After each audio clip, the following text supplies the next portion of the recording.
Hello, good morning. അപ്പോൾ രാവിലെ എഴുന്നേറ്റ് ഒത്തിരി താമസിച്ച് എഴുന്നേറ്റത്. ഇന്നലെ രാത്രി ഒത്തിരി താമസിച്ച് വന്നത്, അതുകൊണ്ട് താമസിച്ച് എഴുന്നേറ്റത്. ജനലെല്ലാം തുറന്നിട്ട് ഒന്ന് വെളിച്ചമൊക്കെ കയറി. പിന്നെ ഞാനിന്ന് ഓർത്തൊന്ന് കറിയൊന്നും ഉണ്ടാക്കേണ്ട. ഇടിയപ്പത്തിന് തേങ്ങയും പഞ്ചസാര ഇടിയപ്പം നിങ്ങൾ ആരെങ്കിലും ഇങ്ങനെ കഴിച്ചിട്ടുണ്ടോ? അപ്പോൾ ഞാൻ അതിന് ഇടിയപ്പത്തിന് കുഴച്ച് വെക്കാൻ തുടങ്ങിയപ്പോഴത്തേനും അമ്മ എഴുന്നേറ്റ് വന്നു. അമ്മയുടെ ഒരു സ്പെഷ്യൽ വെള്ളമാണ് കേട്ടോ. ഒരു ചെരുവത്തിനകത്ത് വെള്ളം എടുത്തതിന് ശേഷം ഒരു 1/4 ടീസ്പൂൺ കുറച്ച് പിഞ്ചോളം ഉലുവയും ജീരകവും ഇട്ട് വെള്ളത്തിലേക്ക് ഇടും. പിന്നെ ഒരു വെളുത്തുള്ളിയും 1/4 ഇഞ്ചോളം ഇഞ്ചിയും കൂടെ ചതച്ചതിലേക്കിട്ട് തിളപ്പിക്കും നന്നായിട്ട്. ആ വെള്ളം ആസിഡിറ്റിക്ക്, ഷുഗറുകാർക്ക്, പിന്നെ ഗ്യാസ് അങ്ങനെയുള്ള പ്രോബ്ലംസിനൊക്കെ ഒത്തിരി നല്ലതാണ്. പിന്നെ ജലദോഷത്തിനൊക്കെ നല്ലതാണ്. അപ്പോൾ ഞങ്ങൾ അത് ഇടയ്ക്കിടയ്ക്ക് കുടിച്ചാൽ മതി.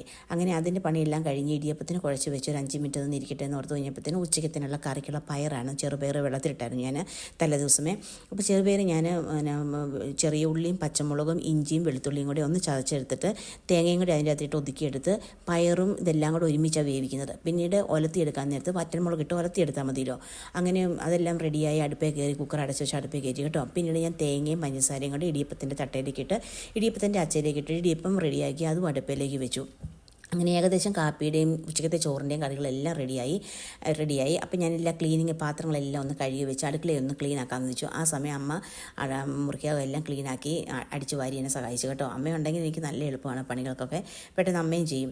അത് കഴിഞ്ഞ് തുണിയും വാഷിംഗ് മെഷീൻ്റെ അകത്ത് ഇട്ടു. തുണിയും ഇല്ലേ വിട്ട് ഇടിയപ്പവും എല്ലാം കാസറോളിൻ്റെ അകത്തേക്ക് എടുത്ത് വെച്ചു. അപ്പോൾ ഞങ്ങളുടെ വീഡിയോ കാണുന്നവർ ഞങ്ങൾ സബ്സ്ക്രൈബ് ചെയ്തിട്ടില്ലെങ്കിൽ ഞങ്ങൾ ഇന്ന് സബ്സ്ക്രൈബ് ചെയ്യാൻ മറക്കല്ലേ, ലൈക്ക് ഷെയർ എല്ലാം ചെയ്യണം കേട്ടോ.